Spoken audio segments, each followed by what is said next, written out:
حبايبي الحلوين، عملنا مع بعض النهارده الملبن اللي هنحشي بيه الكحك. طريقته سهله جدا وبسيطه وغير مكلفه. اعمليه في البيت ووفري فلوسك، حاجه تكون مميزه من ايدك. مقاديره معايا: كوبايتين سكر، كوبايتين ميه على نار، 5 معالق نشا.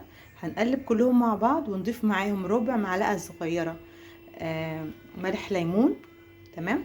على معلقتين عسل كبار، ونقلب كل المكونات دي مع بعض ان شاء الله، ونسيبهم على نار هاديه مع التقليب المستمر لمده تلت ساعه.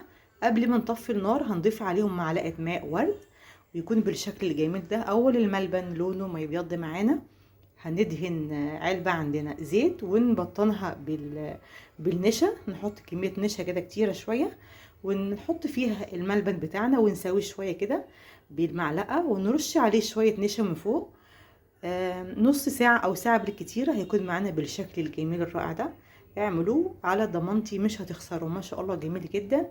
ما تنسوش شير واشتراك وإعجاب، كومنت جميل. بحبكم جدا جدا. مع السلامة.